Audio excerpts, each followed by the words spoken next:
After 15 minutes, she took off her shoes.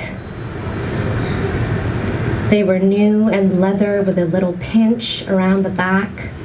She'd been wearing them, she calculated, any thought process to distract herself for 13 3/4 hours ever since she left the flat that morning at 8. The clothes she was wearing she had chosen with some care that day, with the evening's event in mind, a university reunion. She'd even ironed her dress. It had been a mixer with a panel discussion, disappointing canapes, and even more disappointing guests, and pre-poured glasses of cheap red wine whose tannins she could still taste, now dry and bitter in her mouth, making her long for the glasses of water she'd walked past as she'd left to catch the lift alone. That had been 15 minutes ago. The lift had stopped in its descent from the 17th floor, and the doors hadn't opened. It took her a while to realize that she wasn't back at ground level and that she wasn't moving. There hadn't been a jolt. She had been totally absorbed looking at her phone, her thumb repeatedly flicking the screen down to refresh her inbox, irritation rising as a wheel that denotes "still processing" kept turning maddeningly.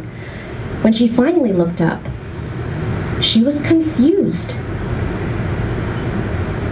Her reflection in the lift's big mirror, which lined the doors almost from floor to ceiling, watched her frown and jab again at the G button repeatedly. For the ground floor, nothing happened.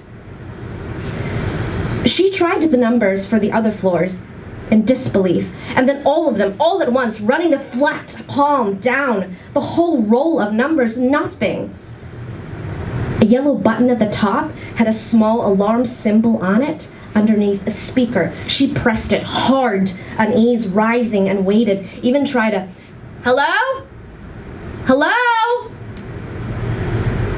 But nothing. Everything felt wrong. Taking a step to the side of the lift, she put down her handbag to free both hands and better grip her phone. She had 37% battery left. She dialed 999, but nothing happened. No connection was made. Like before, the internet wasn't working. She typed a WhatsApp message to her cousin, her automatic emergency contact in Hong Kong, pressing delete several times as she tried to come up with the words to describe the need for help, but not urgently. Well, she didn't think so. Not yet.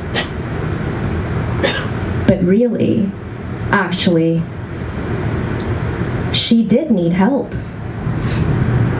She sent it, but no ticks appeared beside the message. Not sent.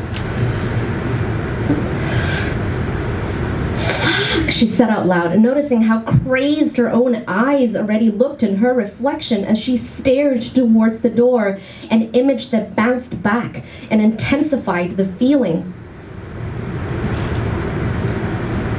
Taking her shoes off helped. Her feet, sweaty and smarting in places where the shoes had rubbed, were cooled by the metal floor. But she couldn't help but start to panic. The lift was a silencing enclosure. She felt like an animal secretly stuck inside. It was worse when she shouted, her own cracking voice sounding so muted and trapped in that cuboid space so small she couldn't have lain fully flat in it. Not that she had tried that yet. It had occurred to her very early on in the evening that she might have to spend the night. But once her phone died, how would she even be able to clock the time? The light inside the lift came from a kind of small, shabby chandelier in the middle of the ceiling, an ugly bowl in which a few dead insects were collected. It emitted a greasy yellow sheen that bounced around the metal walls around her. This wasn't one of those fancy lifts with the flower arrangements and ornate details and fucking functioning intercoms, she thought to herself in fury. Though she wasn't sure what need she would have for flowers now, at least she could have drank the water. She stared at herself. The reason why they put mirrors in lifts, she remembered someone telling her, was to distract you as you glide effortlessly up and down the floors. Fun fact. But now the entire concept felt ridiculous to her, crazily dangerous. To shut people into a closed room that ascends and descends great vertical distances, controlled by nothing more than cables and electricity. She couldn't bear to think about the unknown distance underneath her. But when a full hour had gone by, and she slumped against the side of the lift, a surge of tears rising through her sinuses and making her sniff. The thought of the shaft below her seemed to loom like a sinkhole into which she could plummet at any moment. She felt nauseous. She needed the loo. She was getting a headache and she desperately needed water. It took another hour before she squatted in the corner, hot urine pooling along both sides of the lift. It smelled, and she smelt it in misery, fear, and shame. She couldn't look at herself any longer, but sat against the lift's side, head hung, mortified. 2 more hours ticked by. She stared at the opposite wall, her eyes throbbing in the ugly light, her mouth dry. Plain sheet metal, nothing to count even.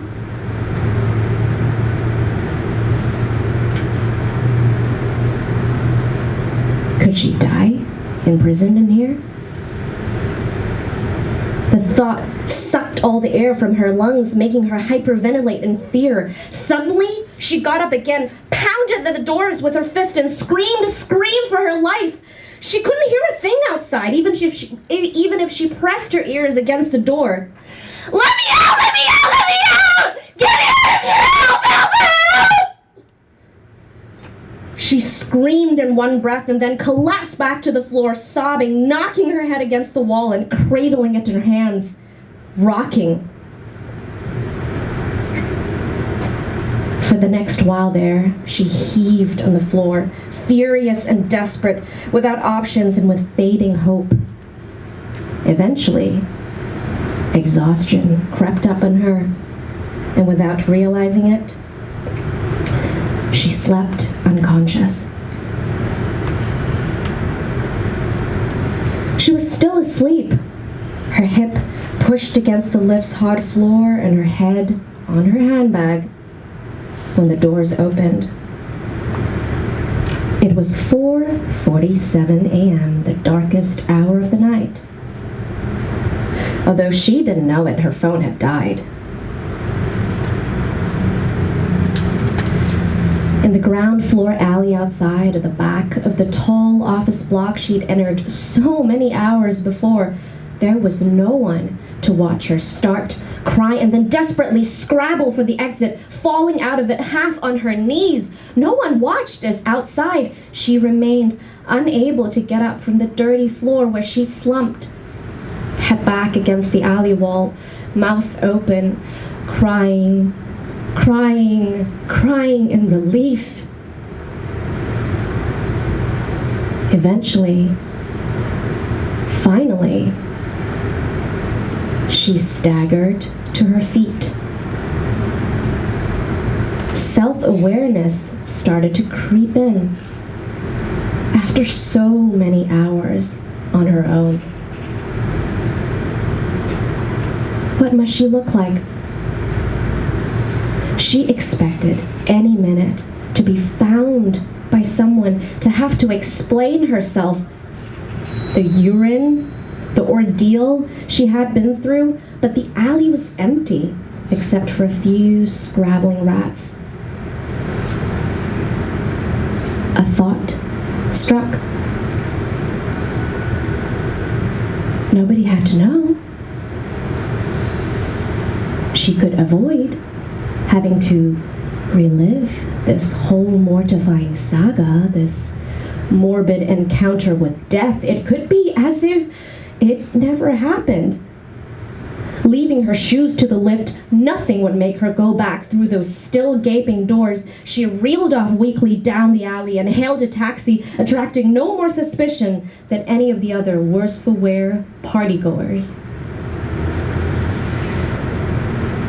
She never told a soul.